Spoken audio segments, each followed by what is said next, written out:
Hello बच्चों, नमस्कार। हम लोग फिर से मिल रहे हैं इनकम फ्रॉम हाउस प्रॉपर्टी के न्यूमेरिकल में। तो जैसा हम लोगों ने लास्ट वीडियो में बताया था कि हम लोग नेक्स्ट क्लास इसके न्यूमेरिकल को सॉल्व करेंगे। तो आइए हम लोग एस.सी. मल्होत्रा के बुक से क्वेश्चन नंबर 3 सॉल्व करने जा रहे हैं। अब हम लोग देखेंगे कि ये क्वेश्चन सॉल्व कैसे होगा हाउस प्रॉपर्टी में। यहाँ पर देखोगे हमारा म्युनिसिपल वैल्यू, हमारे पास दो घर हैं ए और बी। इसमें क्वेश्चन में आपको 4 घर मिलेंगे। मैंने 2 का एग्जाम्पल लिया है, बाकी आप लोग खुद समझ जाओगे। यहाँ पर municipal value, fair value, actual rent, standard rent and municipal tax paid दिया हुआ है। तो बनाएंगे कैसे वो आइए हम लोग समझते हैं। तो सबसे पहले हम लोग कंप्यूट करते हैं हाउस ए के लिए। तो लिखेंगे computation of annual value. Computation of annual value. Annual value हम कैसे निकालेंगे एक घर का। तो सबसे पहले अगर आप फॉर्मेट देख पा रहे होगे या आप लोगों को याद होगा लास्ट टाइम हमने पढ़ा था, तो सबसे पहले हम लोग लेते हैं municipal value. Municipal value municipal value मैंने बता दिया था लास्ट टाइम ही, गवर्नमेंट के अकॉर्डिंग उसकी वैल्यू। तो सर घर ए की कितनी वैल्यू है सर 60,000, तो हम लोग लिख देंगे 60,000। दूसरा हम लोग क्या लेंगे sir fair rent. Fair rent तो सर फेयर रेंट कितना है 75,000। 75,000 लास्ट टाइम ही हम लोगों ने पढ़ा था विच एवर इज मोर, याद रखोगे municipal value and fair rent which ever is more, दोनों में ज्यादा कौन है। तो सर ज्यादा क्या है सर 75,000। फिर हम लोगों को थर्ड लेना है स्टैंडर्ड रेंट। याद रखोगे एक्चुअल रेंट नहीं, जो हमने फॉर्मेट में सीक्वेंस बताया था उसी सीक्वेंस में आपको बनाना है। ये नहीं कि कोई आगे और कोई पीछे आपको लेना, ऐसा बिल्कुल भी नहीं है। पहले म्युनिसिपल वैल्यू, फिर फेयर रेंट, फिर स्टैंडर्ड रेंट और उसके बाद एक्चुअल रेंट। तो हम लोग लेने जाएंगे स्टैंडर्ड रेंट। स्टैंडर्ड रेंट, लेकिन सर स्टैंडर्ड रेंट तो है ही नहीं, दिया हुआ ही नहीं है। कोई बात नहीं, छोड़ देते हैं। और अगर दिया हुआ रहता सर तो विच एवर इज लिस्ट, दोनों में से जो कम होता उसको हम लोग वैल्यू मान लेते हैं। फॉर एग्जाम्पल मान लीजिए यहाँ पर स्टैंडर्ड रेंट दिया रहता 80,000, तो दोनों में से जो कम होता हम उसको वैल्यू मान लेते हैं। बट यहाँ ऐसा कुछ भी नहीं है। यहाँ पर स्टैंडर्ड रेंट अगर आप देख पा रहे होगे तो नील है, तो सर स्टैंडर्ड रेंट तो दिया ही नहीं है, इसलिए 75,000। फिर हम लोग लेते हैं एक्चुअल रेंट। एक्चुअल में हम लोगों को रेंट कितना मिला। तो सर एक्चुअल रेंट हम लोगों को मिला कितना है सर, घर ए में मिला है 69,000। मैं अभी घर ए का बना रहा हूं, ये जो वैल्यू निकाल रहा हूं मैं घर ए का निकाल रहा हूं। तो हम लोगों को मिला है 69,000। यहां पर हम लोगों को पता होगा कि इसमें फिर हम लोग कंपैरिजन करते हैं विच एवर इज मोर, इन दोनों में से जो ज्यादा होगा। तो सर ज्यादा कौन सा है 75,000। ये जो हमारा वैल्यू आता है ये आता है ग्रॉस एनुअल वैल्यू। तो याद रखें, फिर से हम एक बार फॉर्मेट की ओर चलते हैं। Municipal value and fair rent which ever is more, फिर स्टैंडर्ड रेंट, स्टैंडर्ड के नीचे, मैंने लास्ट वीडियो में ही बताया था स्टैंडर्ड के नीचे विच एवर इज लिस्ट, और उसके बाद actual rent which ever is more, दोनों में से जो ज्यादा होगा। और अब जैसा कि हम लोग रोने लगते हैं कि सर माई बाप अब इतने में टैक्स कहाँ से दूं, ऑलरेडी मैंने उस घर पे म्युनिसिपल टैक्स पेड कर रखा है, तो गवर्नमेंट कहती है रोना नहीं, रोना नहीं। क्यों? क्योंकि मैं इसका छूट दे रहा हूं, म्युनिसिपल टैक्स। म्युनिसिपल टैक्स, अरे रोते क्यों हो भाई, ले लो 6,000 का डिडक्शन ले लो, ले लो। तो 75,000 में से 6,000 गया, मेरे पास बच गया 69,000। ये हमारा हो गया एनुअल वैल्यू। एनुअल वैल्यू समझ में आ गई बात है। तो कैसे निकल गया, ये हो गया हमारा घर ए का आंसर। अगर कॉपी करना चाहते हैं तो स्क्रीनशॉट ले लें या कॉपी कर लें पॉज करके। चलिए अब हम लोग बढ़ते हैं क्वेश्चन नंबर 3 के बी पॉइंट पे। सर अगर बी का बनाना हो तो कैसे बनाएंगे। बी को देखें, बी का म्युनिसिपल वैल्यू पहले लेंगे सर 48,000। सबसे पहले हम लोग बी का म्युनिसिपल वैल्यू लिखते हैं। बी का म्युनिसिपल वैल्यू है सर 48,000। फिर है फेयर रेंट। फेयर रेंट कितना है सर 60,000। विचएवर इज मोर, दोनों में से जो ज्यादा होगा, कौन सा सर 60,000। फिर सर स्टैंडर्ड के ऊपर नहीं जा सकते। स्टैंडर्ड सर 72,000, स्टैंडर्ड के ऊपर नहीं जा सकते। विचएवर इज लिस्ट, दोनों में से कम होगा, कितना सर 60,000। फिर आते हैं sir actual rent. Actual rent हम लोगों को कितना मिला सर 54,000। गवर्नमेंट कहती कोई बात नहीं, आपको कम मिला है ना, कोई बात नहीं, आप फ्री में दे दो घर, हमको कोई मतलब नहीं है। विच एवर इज मोर, दोनों में से जो क्या होगा ज्यादा होगा। अब दोनों में से ज्यादा कौन है सर 60,000। ये हमारा क्या हो गया ग्रॉस एनुअल वैल्यू, हमारा ग्रॉस एनुअल वैल्यू। इसमें से हम लोग लेस क्या करते हैं sir municipal tax. Municipal tax कितना है सर 4,800, माइनस कर देंगे कितना बचेगा सर 200, 549 एंड 5 55,200। तो ये बी का हो गया आंसर। समझ में आ गई बात।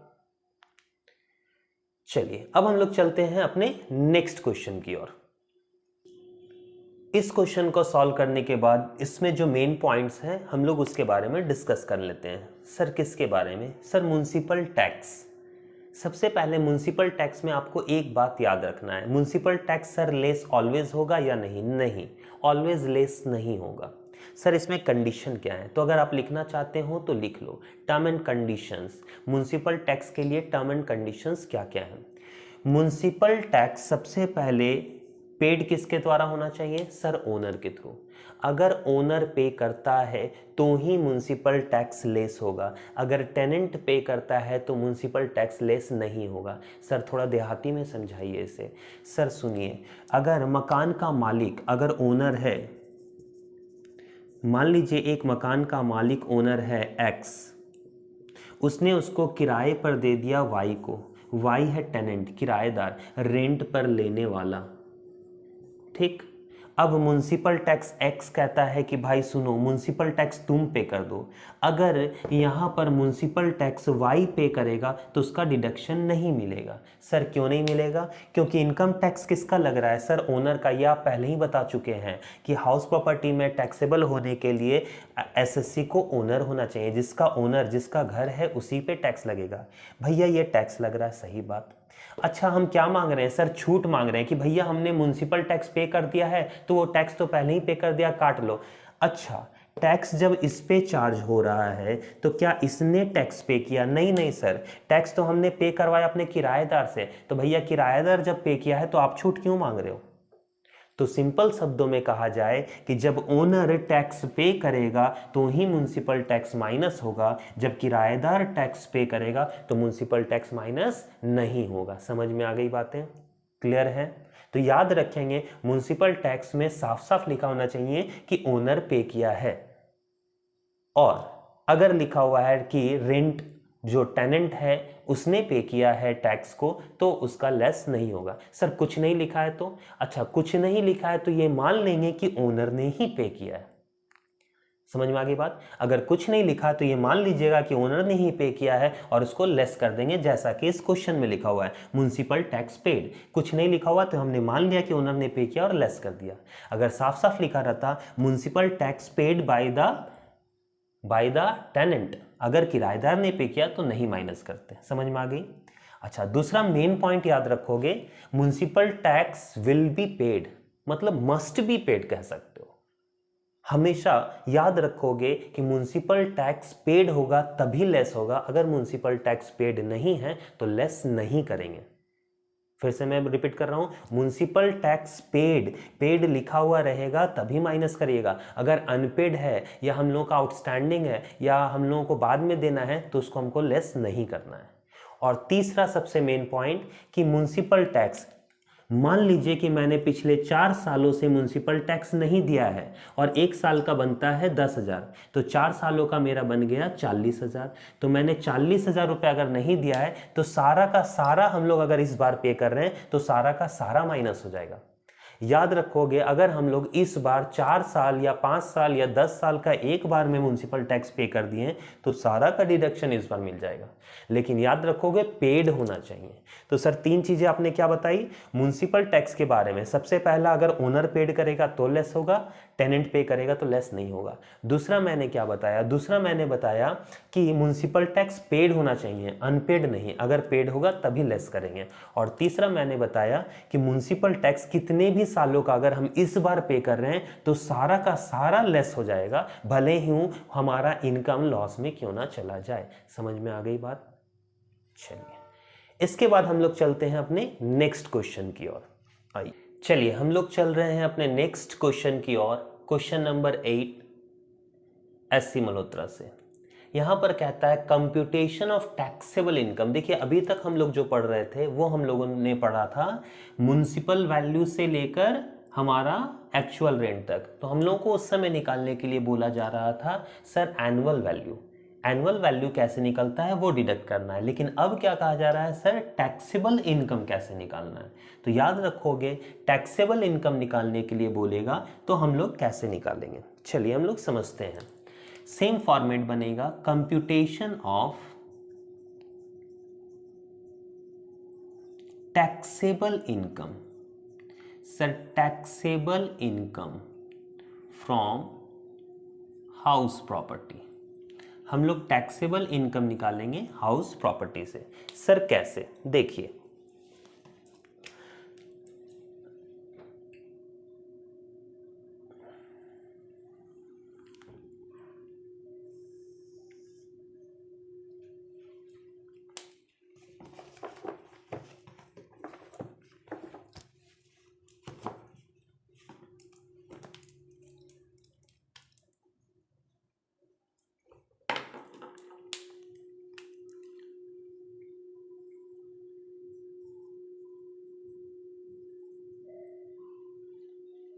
हम लोग सबसे पहला आपको पता होना चाहिए कि क्या लिखते हैं सर म्युनिसिपल वैल्यू।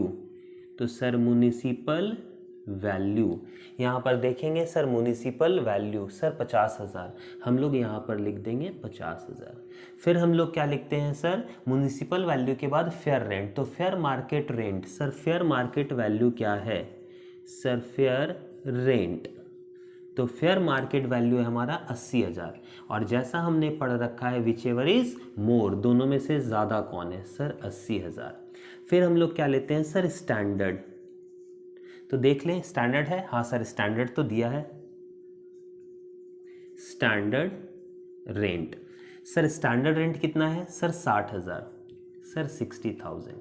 स्टैंडर्ड में क्या लेते हैं, स्टैंडर्ड में क्या लेते हैं आप लोगों को पता होगा। स्टैंडर्ड में क्या लेते हैं which ever is list, standard से नीचे, दोनों में कम कौन है सर 60,000। और लास्टली क्या लेते हैं sir actual rent, actual rent. अब एक्चुअल रेंट हमारा सर क्या है, एक्चुअल रेंट है हमारा 72,000, 72,000। अब देखिए विच एवर इज मोर, दोनों में ज़्यादा कौन है सर 72,000। ये हमारा हो जाएगा GAV ग्रॉस एनुअल वैल्यू। ये हो गया हमारा ग्रॉस एनुअल वैल्यू। लेस, इसमें से लेस क्या करते हैं सर म्युनिसिपल टैक्स। तो सर म्युनिसिपल टैक्स हमने कितना पे किया, कहता है एट द रेट ऑफ 20%, 20% हमने पे किया। सर किसका 20%, तो ये याद रखोगे म्युनिसिपल टैक्स ऑलवेज डिडक्ट किया जाता, कंडक्ट किया जाता है किस पे सर, ऑलवेज हम लोग म्युनिसिपल वैल्यू पे निकालते हैं। याद रखोगे म्युनिसिपल टैक्स हमेशा किस पे निकाला जाता है, म्युनिसिपल वैल्यू पे। तो सर म्युनिसिपल वैल्यू कितना है 50,000। तो सर 50,000 का कितना परसेंट 20%, 20/100, 0000, 5 दूना 10, सर कितना 10,000। तो हम लोग यहाँ कितना लेस कर देंगे 10,000। सर आ कितना गया 62,000। ये आ गया हमारा एनुअल वैल्यू, एनुअल वैल्यू। देखिए हम लोगों ने यहां तक पढ़ रखा था एनुअल वैल्यू तक। अब जो आगे हम लोग पढ़ रहे हैं टैक्सेबल, तो याद रखोगे इसके बाद गवर्नमेंट देती है deduction, less deduction under section 24A। 30% of annual value. Sir ये क्या है? तो एनुअल वैल्यू का गवर्नमेंट कहती है 30% का छूट ले लो। क्या सर ये हर क्वेश्चन में मिलेगा? हाँ, हर क्वेश्चन मिलेगा। हर में आपको 30% माइनस कर देना है। कोई भी क्वेश्चन मिले आपको उसका एनुअल वैल्यू निकालकर उसका 30% माइनस कर देना है, ये फिक्स्ड है। Is it clear? अच्छा, बहुत सारे लोगों से पूछोगे तो ये कहेंगे भैया रूल है बना लो, लेकिन ये रूल्स तो है, लेकिन इसके पीछे कारण क्या है? सर 30% क्यों काटा जाता है वो समझ लें, बेसिक चीजें समझ लें। आपने इतना इनकम कमाया, गवर्नमेंट ने कहा चलो 62,000 पे टैक्स दे दो। बातों को समझोगे। अब आपको पता है ना कि इनकम जितना होता है उसमें से हम खर्च भी करते हैं सर कुछ कुछ। तो घर पे मैंने कुछ कुछ खर्च भी किया था सर, मैंने वाइट वॉश भी करवाया था, ठीक है, तो खर्चा हो गया, तो उसका खर्चा तो मुझे माइनस करके ना, क्योंकि मेरे पास तो पैसा बचा नहीं, वो पैसा तो खर्च हो गया, बाकी जो बचेगा आप उस पर इनकम पे ना टैक्स लगाओगे सर, और मैंने तो घर पर ही खर्च किया है। तो गवर्नमेंट कहती है हाँ ये तो बात है, तो आप उससे लेस कर दो। अच्छा, आपको अगर पता चल जाए कि गवर्नमेंट कहती है ठीक है तुम्हारा खर्चा जितना है काट कर बताओ तुम्हारे पास कितना पैसा बचा है पॉकेट में, उस पर मैं टैक्स लगा देता हूं, तो आपको क्या लगता है अगर 62,000 रुपए हैं टोटल इनकम, तो आप कितना खर्च दिखाना चाहोगे? सर 62,000 है ना, तो कम से कम तो मुझे लगता है ना कि 65,000 खर्च कर दें, हाँ या ना? सर ऐसे कैसे? हाँ, सारा खर्च कर देते हैं और भी खर्च कर देते हैं ताकि टैक्स ही ना भरना पड़े। बोलते क्यों नहीं? अरे बोलते क्यों नहीं? हाँ सर 62,000 में सारा टैक्स, सारा खर्च कर देते हैं ताकि टैक्स ही ना भरना पड़े। तो हम गवर्नमेंट को ज़्यादा से ज़्यादा दिखाएंगे खर्चे, ज़्यादा से ज़्यादा खर्चे दिखाने की कोशिश करेंगे ताकि हम लोग टैक्स को चुरा लें। तो गवर्नमेंट क्या कहती है? ऐसे चौलबे ना। आपने खर्चा दिखाया, सर मैंने वाइट वॉश करवाया, सर मैंने गार्डनर को दिया, सर मैंने कुछ फ्लावरिंग की उसमें दिया, सर मैंने पोछा लगाया, मतलब बहुत सारे खर्चे, 2 रुपये 5 रुपये, सर मैंने उसको 5 रुपया दिया विवन पान मसाला खाने के लिए। तो ऐसे सारी चीज़ें जो आप खर्चों का गिनवाते जाओगे, 1 रुपये 2 रुपये 5 रुपये 10 रुपये 50 रुपये 100 रुपये, ऐसे करके तो आप सब चाहोगे। तो गवर्नमेंट कहती है देखो भाई, तुम अकेले एक इंसान हो नहीं मेरे देश में जो टैक्स भर रहे हो, मेरे यहाँ बहुत सारे लोग हैं जो टैक्स भरते हैं, अब सबका मैं एक एक रुपए जोड़ता चला जाऊं, मेरे पास इतना टाइम है नहीं। तो एक काम करो, तुम जितना कमाते हो ना उसका डायरेक्टली 30% मैं छूट दे देता हूं, मुझे खर्चे मत गिनवाओ, मुझे खर्चे मत गिनवाओ, मुझे खर्चे मत गिनवाओ। तो याद रखोगे, खर्चों के बदले हमें 30% का रिडक्शन मिलता है ताकि हम लोग खर्चा गवर्नमेंट को ना दिखाएं। अब गवर्नमेंट कहती है 30% का छूट ले लो, भले ही तुम खर्च करो या ना करो, तुम बचा लो पैसा, कोई बात नहीं, हम 30% का डिस्काउंट दे दिए, लेकिन मुझे मत बताओ कि तुमने कहां कहां कितने कितने खर्चे किए हैं। Is it clear? तो इसका टू द पॉइंट क्वेश्चन पे क्या असर पड़ता है? सर इसके अलावा कोई खर्च अगर दिया हुआ है कि उसने कुछ करवाया, गार्डनर को दिया, व्हाइट वॉशिंग करवाई, किसी को पैसा दिया, उधार दिया, कुछ नहीं, सबको इग्नोर कर देना है।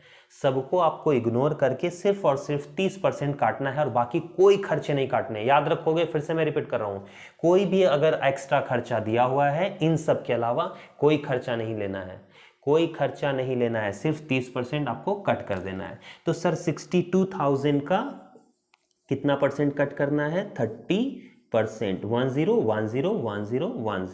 कितना आ जाएगा सर? 3 2 जा 6 और 6 3 जा 18, 18,600 हम लोग लिख देंगे 18,600। सर इसके अलावा क्या यहां पर दिया हुआ है? सर सारी चीजें तो हो गई, बस एक बच गया इंटरेस्ट पेड।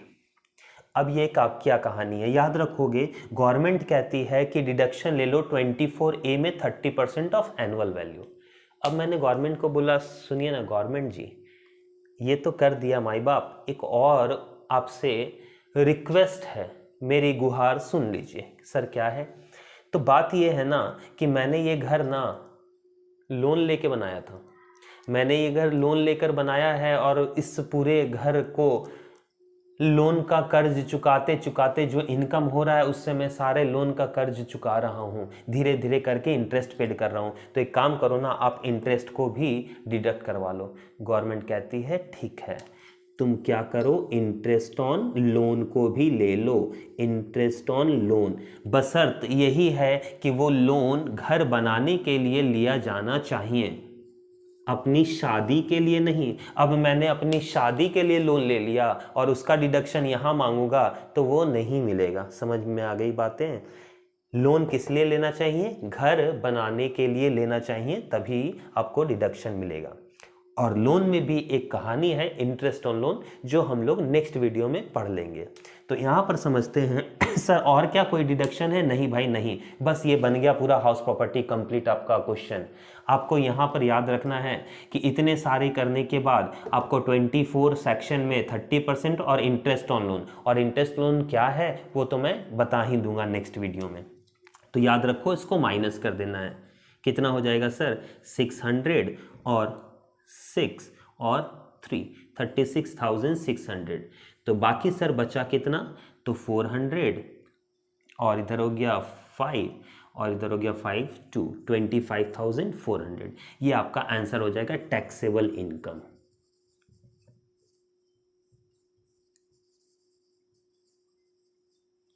तो ये है आपका कंप्लीट क्वेश्चन। तो याद रखोगे ये फॉर्मेट बनता है आपका, सबसे पहले municipal value, fair rent, stand rent, actual rent, यहाँ तक बना लेना है। उसके बाद म्युनिसिपल टैक्स में मैंने 3 रूल बता ही दिया आपको, वो देख लेना है, पेड है तो ले लेना है। और उसके बाद डिडक्शन ले लेना है 30% ऑफ एनुअल वैल्यू ऑलवेज। और उसके बाद इंटरेस्ट ऑन लोन अगर दिया हुआ है तो ले लें, अगर निकालना है 10% 5% तो निकाल कर माइनस कर दें। और ये हो जाएगा आपका कंप्लीट क्वेश्चन। देखिए एग्जाम आ चुकी है, आप लोगों को बहुत मेहनत भी करना है और टाइम आपके पास बहुत ज़्यादा नहीं है, इसलिए आप लोग इसको पढ़ लें। और ये एक ऐसा चैप्टर है जो इजी तरीके से आप बना सकते हो, ठीक है? तो आप इसको पढ़ लें और मार्क्स ज़्यादा से ज़्यादा गेन कर सकते हो। ये आसानी से आपको 15 to 16 मार्क्स दिलवा जाएगा। तो एक क्वेश्चन आपका ऐसे ही कवर अप हो जाएगा, इसलिए इसको पढ़ते रहें। बाकी हम लोग नेक्स्ट वीडियो में मिलेंगे। इंटरेस्ट ऑन लोन क्या होता है सर, और अनरियलाइज रेंट क्या होता है, उसके बारे में हम लोग अपने नेक्स्ट वीडियो में डिस्कस करेंगे। तब तक के लिए पढ़ते रहें। धन्यवाद, बाय।